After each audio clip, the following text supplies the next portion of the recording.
নমস্কাৰ বন্ধু বান্ধৱীসকল, আজি মই আহিছোঁ হোটেল তাজ ভিভান্তাত অনুষ্ঠিত হোৱা ফিল্ম ফেয়াৰ এৱাৰ্ডলৈ।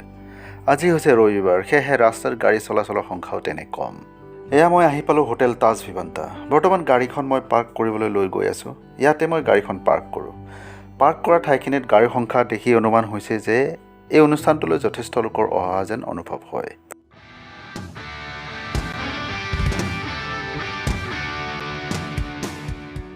তাৰ পিছত মই লাহে লাহে আজি হ'বলগীয়া অনুষ্ঠানৰ ঠাইখিনিলৈ আহি থাকোঁ। ইয়াতে আপোনালোকে দেখা পাই আছে বহু সংখ্যক কেমেৰামেন, যিসকলে এই অনুষ্ঠানটো ভিডিঅ' সহকাৰে ৰাইজৰ ওচৰলৈ নিউজ চেনেল আৰু অন্যান্য এণ্টাৰটেইনমেণ্ট চেনেলৰ মাধ্যমেৰে লৈ যাব।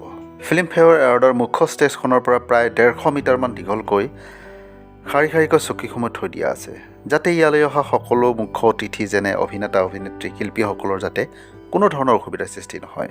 ইয়াত আপুনি কেমেৰাৰ সৈতে কেমেৰা পাৰ্চন, ষ্টেজ মেকিঙৰ ক্ৰিউ মেম্বাৰ আৰু অন্যান্য ট্ৰলি কেঙৰ ক্ৰিউ মেম্বাৰসকলে নিজৰ নিজৰ কামসমূহ কৰি থকা দেখা গৈছে। এই কেমেৰামেনৰ পৰা আদি কৰি ক্ৰিউ মেম্বাৰলৈকে সকলোবোৰ বহিৰাগত ফিল্ম ষ্টুডিঅ'ৰ পৰা লৈ অহা হৈছে। মই যেতিয়া ভিডিঅ'টো কৰি আছিলোঁ তেতিয়া ঘড়ীত প্ৰায় 2:30 বাজিছিল। সেই সময়ত এটি বিহু গানৰ ৰিহাৰ্চেল চলি আছিল। আহকচোন অকণমান সময়ৰ বাবে বিহু গীতটো উপভোগ কৰোঁ। এই বিহু দলটি ক'ৰ পৰা হায়াৰ কৰি অনা হৈছিল সেই বিষয়ে মই নাজানো।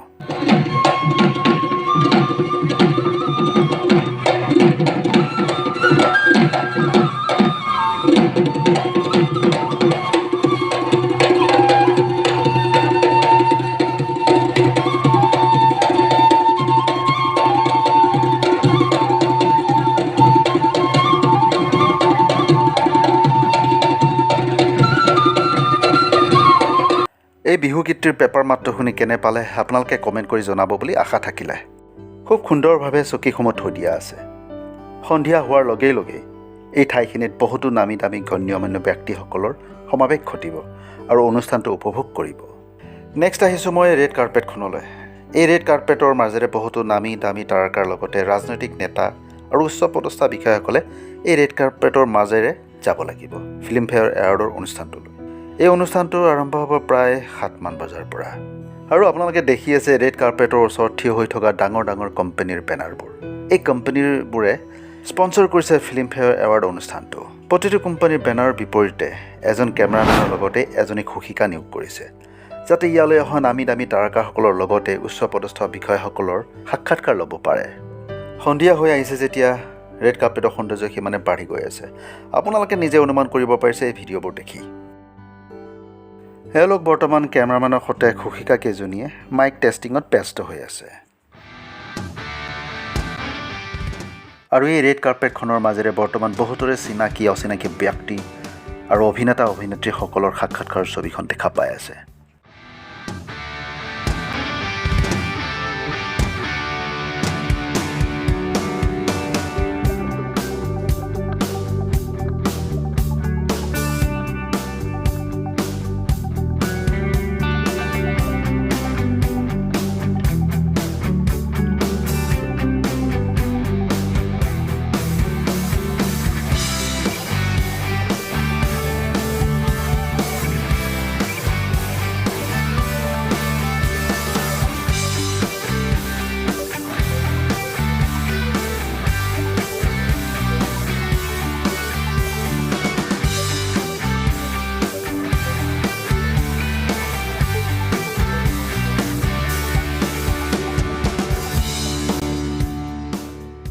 আপোনালোকে মোক কমেণ্ট বক্সত কমেণ্ট কৰি জনাবচোন, আপোনালোকৰ নিজৰ নিজৰ প্ৰিয় অভিনেতাজনক দেখা পালেনে বাৰু?